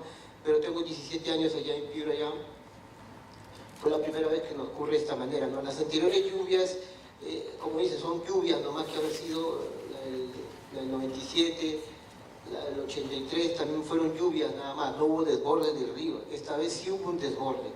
Eso es lo que originó todo este problema, ¿no? Entonces, sí, nosotros hemos actuado en un plazo de una semana, no solamente nosotros, sino nos han apoyado sí el Ministerio, en sí CEDAPAL también nos ha apoyado, la Cooperación Suiza también nos ha apoyado. Entonces, la reacción sí ha sido notablemente, ¿no? Porque el comenzar a operar un pozo, toda la parte eléctrica había fallado, el sistema del tablero se había inundado de agua, ¿no? Entonces, volver a comprarse su equipo, reponer el transformador, el transforming, todas esas cosas no son al instante, ¿no? Demoran unos días, pero con el apoyo de estas entidades hemos podido reaccionar y reponer rápidamente lo que es el agua. El alcantarillado, como le digo, sí, esperar que todavía el sistema digamos, el nivel de agua baje y comenzar a limpiarlo, primeramente los buzones con hidrojet, tratar de limpiar las tuberías también, en algunos casos no se ha podido, y en la gran mayoría no se ha podido porque ya las tuberías han estado taponeadas ya con arena, ¿no? Entonces, necesariamente tendríamos que entrar ya a rehabilitar el sistema, hacer una línea paralela y poner el sistema en funcionamiento, ¿no? Pero eso demora, eso sí ha demorado buen tiempo. Mientras tanto, teníamos que trasvasar aguas servidas, trasvasar con motobombas hacia las cámaras de bombeo, ¿no?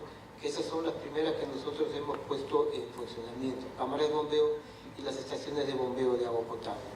Actualmente nosotros ya más o menos ya tenemos identificados los riesgos, ¿no? Que ahorita tenemos problemas con el alcantarillado, pero para eso tenemos un plan de inversiones, donde con nuestros propios recursos estamos haciendo los cambios de colectores, ¿no? ya sea las tuberías son de concreto, entonces estamos cambiando la PVC, ¿no? Igual el sistema de las cámaras de bombeo donde se han inundado, estamos protegiéndolas, estamos levantándolas, estamos protegiendo con diques en algunos casos, ¿no? Y de esta manera nosotros con nuestros propios recursos estamos haciendo estas inversiones, ¿no? Lógicamente el sistema de alcantarillado es el que más adolecemos allá, ¿no? Más debilidad tenemos, pero normalmente estamos haciendo estas actividades.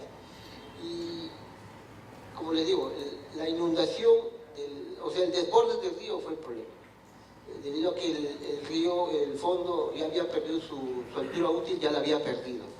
Con estas lluvias se desbordó en un lado para Castilla más lo que se desbordó y para el centro de Piura, ¿no? Entonces ese es el problema más fuerte que hemos tenido. No es por las lluvias. Normalmente las lluvias que hemos tenido anteriormente también han sido fuertes, pero hemos sabido llevarlas, ¿no? Sí han habido hundimientos, ¿no? Pero son pocos, ¿no? Que con motobombas ¿cómo se llama? Y reparaciones puntuales que hacemos, el sistema comienza a operar, ¿no? Eso es lo que normalmente hemos estado haciendo. Ok, muchas gracias, ingeniero Quintanilla. Entonces, cada situación hay que evaluarla en su dimensión local, pero algo que ha resaltado usted es la cooperación que se ha tenido con seguramente el gobierno local, el gobierno regional y el gobierno central. Una cosa es Sedapal con más de 1,5 millones de usuarios y otras las de las EPS como la de EPS Grau, que tiene menos o alrededor de 150.000 clientes. Pero ¿qué es de aquellas empresas cuyo nivel de facturación no le permite desarrollar inversiones para la prevención o para la recuperación en caso una EPS ha sido afectada por un desastre?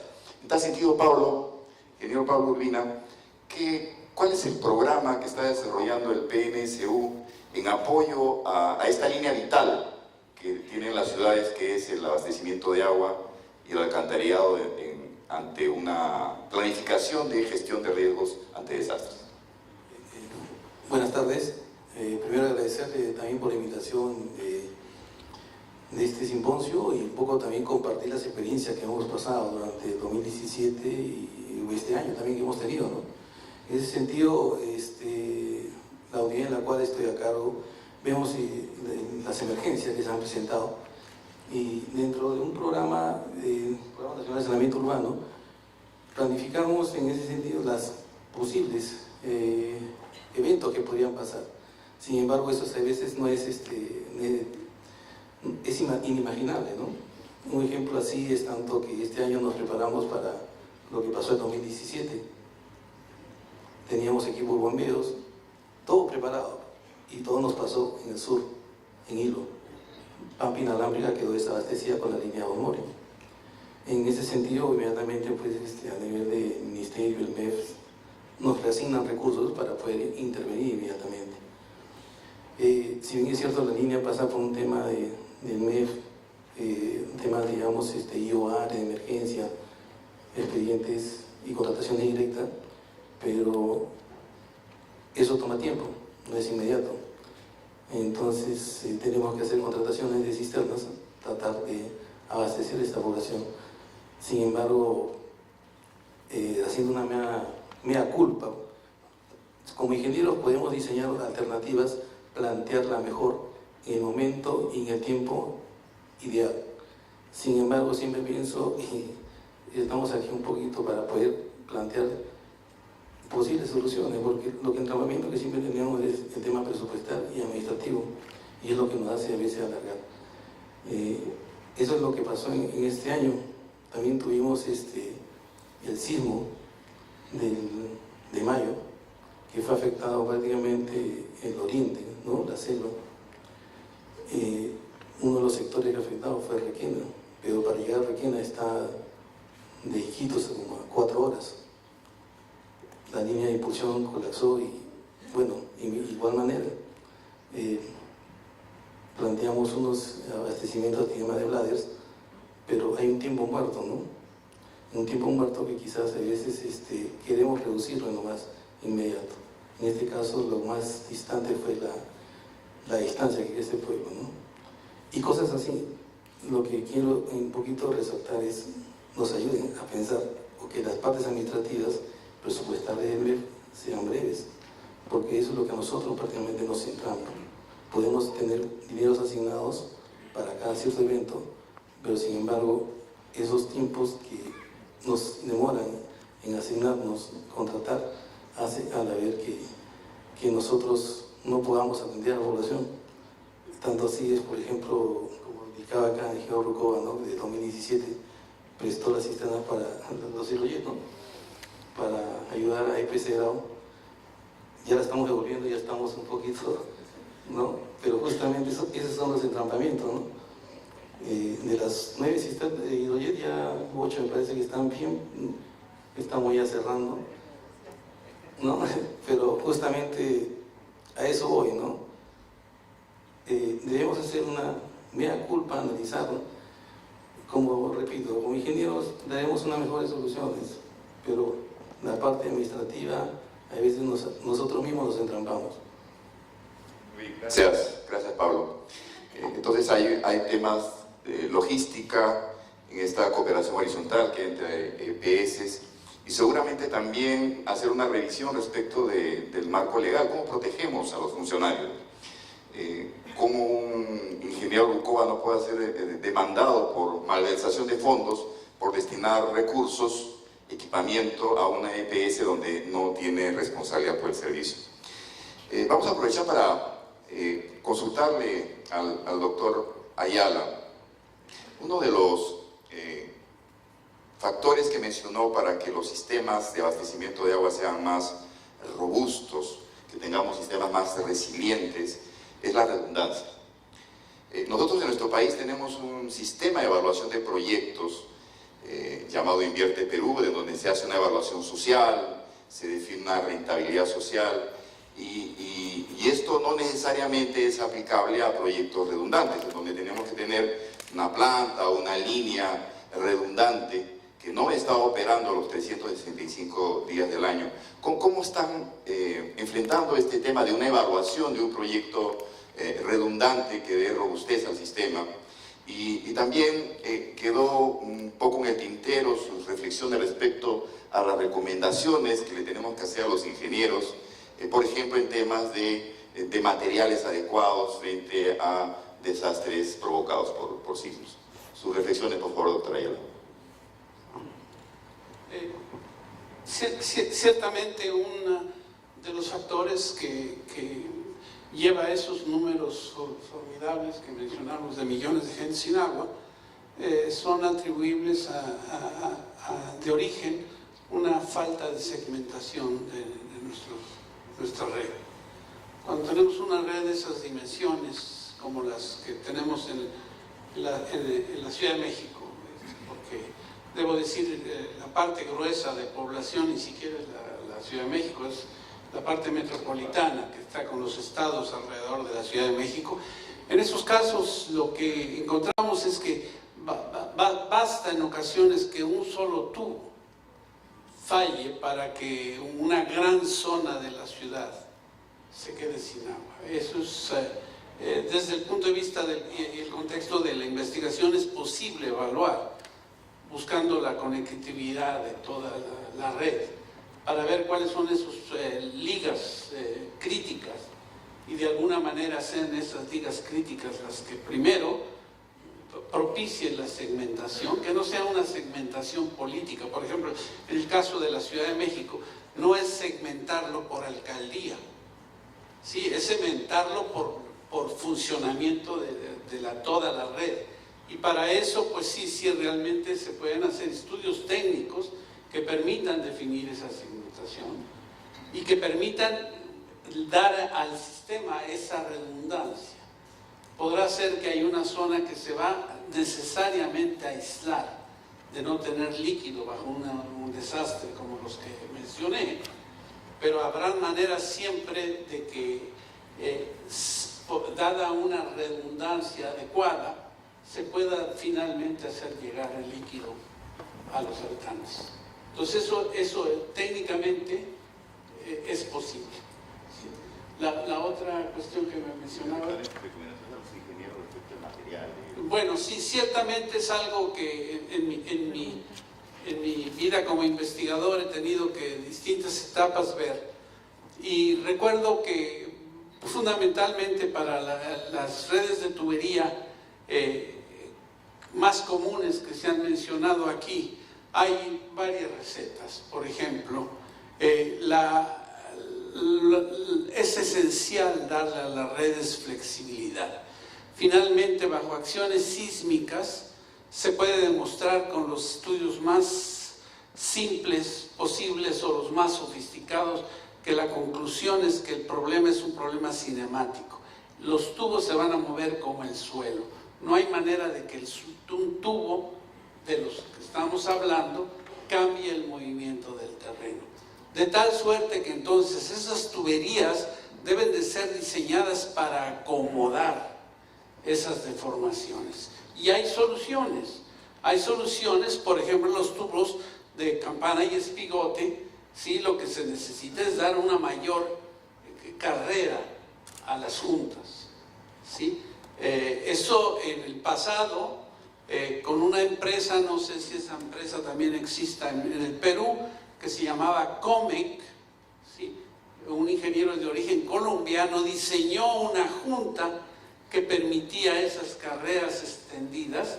Llevamos los tubos a donde había ese equipo que era el Politécnico Rensselaer en el estado de Nueva York e hicimos las pruebas de esas juntas y funcionaban para deformaciones bastante grandes. Realmente eso no cambiaba el costo de los tubos, ¿sí? Porque cuando yo mostré las soluciones tecnológicas modernas que hay para absorber esas deformaciones, esas son hoy por hoy, aún con esta variedad de sistemas, siguen siendo muy caras de implementar. Entonces, en el caso de tubos segmentados, de tuberías segmentadas, hay que dar esa holgura a las tuberías. En el caso de tuberías de acero, hay que ser muy cuidadoso con los materiales. Eso también en la literatura, ustedes encontrarán algunos artículos míos en donde, trabajando con los colegas americanos, encontramos que hay condiciones de tubos en donde ocurre este pandeo del tubo y como el pandeo, la rotura. Se pandea cuando se comprime, en el momento que se jala, se rompe. Eso se logra dándole a la tubería juntas de acuerdo con un estudio que tiene que ver con las características del suelo y con el peligro, ¿sí? Y se puede decir con qué frecuencia debe de haber juntas constructivas que permitan a las tuberías absorber eso. ¿Por qué? Porque como tal son sistemas rígidos que por sus espesores se pandean y se rompen, ¿sí? Una de las grandes cosas que pasan en México son fugas en algo mucho más simple, que son las tomas domiciliarias. Las tomas domiciliarias en el pasado, todas las juntas que se usan en la conexión de una casa a la tubería son juntas muy rígidas, que cuando ocurre un sismo se rompen. Entonces mucho de esto no eran los tubos, eran los aditamentos de esas tuberías que salen de una casa y se meten al sistema de aprovisionamiento.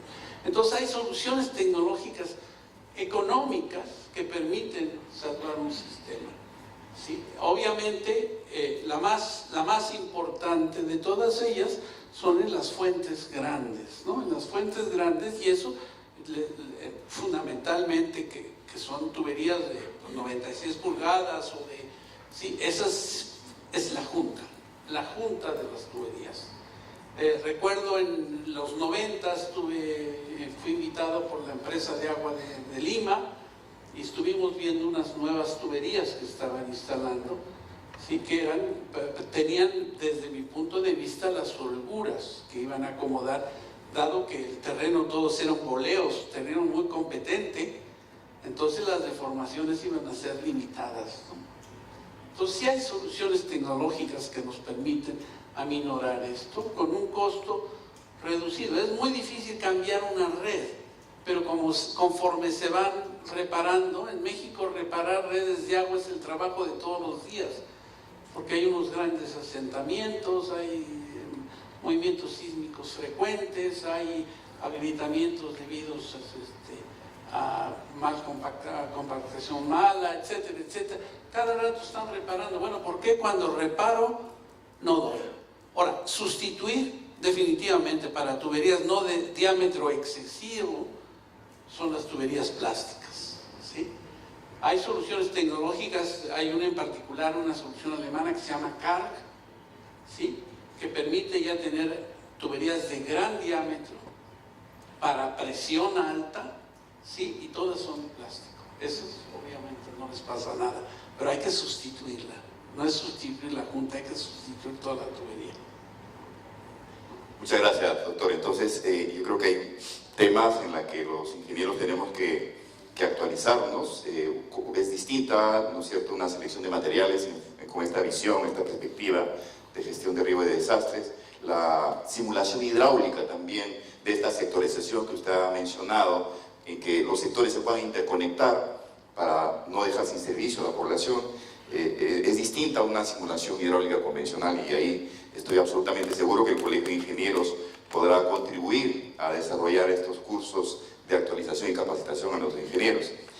Finalmente, ingeniero Jorge Rucova, nuestro marco legal a partir de la Ley de Gestión y Prestación de los Servicios de Saneamiento señala la obligación de formular un plan de gestión de riesgo ante desastres, un plan de adaptación y mitigación al cambio climático, que por cierto la adaptación y la gestión de riesgos ante desastre, ahí existe una correlación,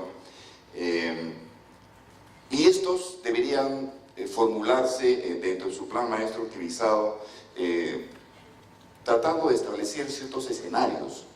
En ese sentido, quisiera escuchar de usted que nosotros, quienes vivimos en Lima y el Callao, podamos estar tranquilos, ¿no es cierto?, de haber considerado ciertos escenarios y plantearle una consulta que tal vez se quedó en el tintero. Nosotros tenemos infraestructura mayor en la zona costera, que son 2 emisarios submarinos, ¿no?, Tahuada, La Chira. Tenemos una desaladora que va a entrar en operación en Santa María del Mar. En estos escenarios de evaluación de la vulnerabilidad de los sistemas, ¿se ha contemplado el tema de los tsunamis, por ejemplo? ¿Qué modelos están utilizando? O si es necesario aún fortalecer en estos planes que la ley exige mayor simulación respecto a estos escenarios. Sí, en nuestro caso no hemos hecho simulación. Nosotros nos hemos basado en los planos del SISMID, ¿no? Y en los planos del SISMID, por ejemplo, yo estaba mencionando un caso de una cámara de desagüe que estaba en la Costa Verde y respecto a una cámara de desagüe en Villa El Salvador, ¿no? Si sucediera que hay un problema en la Costa Verde, simplemente por unos días puede ir al mar, pero lo que no queremos es perjudicar a la población, ¿no? Pero nuestro cálculo, vuelvo a repetir, es simple: identificar riesgos. La exactitud matemática del nivel de riesgo, en mi opinión, yo puedo estar equivocado ahí, pero lo que pienso es que una vez que se ha identificado es ponerse a trabajar, que es lo más difícil. La exactitud matemática, como mencionó el doctor Ayala, son tan variables, hay muchas variables, la intensidad del epicentro, ¿no? Cómo es el tipo de movimiento, eso no vamos a saber. Lo que sí sabemos es que es una zona que los especialistas del SISMID nos indican, y a partir de ahí para nosotros es el peligro, que contempla el tsunami, sí contempla. Y luego, por otra parte, tenemos la vulnerabilidad del sistema. Juntamos ambas capas en el GIS y nos sale el riesgo. Ahora, a partir de ese riesgo, lo que nosotros tenemos que empezar a ver es darle la prioridad, el manejo del riesgo que llamamos. El manejo del riesgo consiste desde aislar zonas en donde sabemos que tienen mala compactación, las aislamos. Cuando ocurre el sismo, esa zona va a ser las últimas donde vamos a emplear horas hombre, porque yo necesitaríamos reparar, qué sé yo, 10, 12 tuberías. Con 12 reparaciones damos agua a 1 millón de personas tal vez, en vez de dar agua a 50 familias. Hay un caso de una urbanización a la espalda de la antigua escuela de la PIB, donde tenemos esos problemas, ¿no? Entonces, hay varias medidas que se van tomando desde antes, tienen que estar planificándose de forma permanente, en forma paralela al control operacional. Y eso es lo que nos hace mucha falta. O sea, nos hace falta más ingenieros, ¿no? que se dediquen a hacer seguimiento, a analizar las estadísticas, ¿no? Para poder tener un mejor trabajo de reducción de la vulnerabilidad. Bien, bueno, por temas de tiempo, los animamos a formular las preguntas a los panelistas, a nuestros expositores, a través del correo electrónico, que buscaremos de dar respuestas a sus inquietudes. Pero nos ha llegado una pregunta que justamente va en línea del tema de redundancia, y con esto acabamos. Al ingeniero Rucova, ¿Sedapal cuenta con algún proyecto de desalentación de agua de mar, y cuándo sería su inversión? ¿Cuánto sería su inversión? Es decir, en el plan maestro optimizado que acaban de presentar a SUNAS, ¿está considerado los proyectos de desalinización como una fuente alternativa o redundante dentro del plan maestro optimizado, y de qué magnitud de inversiones estamos hablando? Sí, estamos pensando en un aumento de fuentes. Para este aumento de fuentes,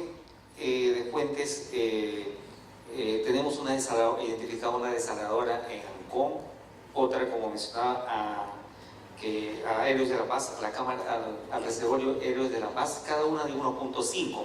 Por otra parte, existe en el sur de Lima unas empresas que, como parte de su tratamiento de enfriamiento, porque son empresas que tienen que ver con el sector energético, ellos levantan 14 metros cúbicos por segundo de agua. Y aparte de eso, esa agua al enfriar adquiere una temperatura, nos dicen, adecuada para el tratamiento de ósmosis. Estamos viendo la posibilidad entonces de comprar agua en bloque. Obviamente tiene que ser en condiciones ventajosas, porque tiene que ser ganar-ganar, ¿no? Estamos viendo el mecanismo legal. Porque, por ejemplo, en el caso de Provisur, que está entrando ya una planta desalinizadora con 400 litros por segundo, y debe estar entrando en febrero de este 2020, el costo entre agua y alcantarillado para todo el sistema es 4.15 soles por metro cúbico, pero implica desalinización, implica un tratamiento y envío al mar de estos residuos, ¿no? Bueno, llegó una última. Nos mencione, por favor, sobre las campañas de sensibilización a la población que Sedapal está programando o desarrollando. Sí, en el caso de la gran sequía que tuvo São Paulo, en el año 2015 tuvimos oportunidad de ver cómo tienen un sistema, obligados, eso sí, ¿no? Digamos, los ingenieros podemos plantear las ideas en este caso, pero hay una expertise que es de los comunicadores, de cómo llegar al público. Teníamos, por ejemplo, en este caso observamos en diversas plataformas con juegos interactivos para niños, ¿no? Con cálculos así, donde decía cuál es su cálculo de agua o sus ahorros, ¿no? Con folletos, con, ¿no? varias herramientas que de esa manera sensibilizaron a la población. Pero no me voy a olvidar de una adicional, ¿no? Es por la razón o por la fuerza. Entonces, por la razón era eso, pero por la fuerza también aplicaron en São Paulo, porque como era un problema de agua y energía, entonces le decían, señor, usted tiene que bajar 20%. Y si usted baja 20% su consumo, yo le voy a disminuir en 30% su tarifa, ¿no? Y por otra parte, si usted se excede, también voy a castigarle mucho más, voy a duplicar su tarifa. En el caso de el caso de energía eléctrica, era que si no bajas tu consumo, te corto. Es más fácil en energía eléctrica que en el caso del sistema de agua. Pero sí tenemos que entrar a esa sensibilización, ¿no? Es muy largo el tema, solamente para que ustedes sepan, cada uno de ustedes que está acá, si usted consume más de 5 metros cúbicos por mes, por cada persona que viva en su domicilio, está haciendo un uso excesivo de recursos. 5 metros por persona al mes. Ya estamos ahí, ya estaríamos Montes Mauricio no tenemos conciencia, ¿no? Ni conciencia social, ¿no? Para el uso del recurso. Excelente, entonces un plan de comunicaciones y estrategias de comunicación en donde se combina zanahoria y látigo, como dijo el ingeniero Rucoba. Vamos a brindar un fuerte aplauso a nuestros expositores y a los miembros de nuestro gabinete.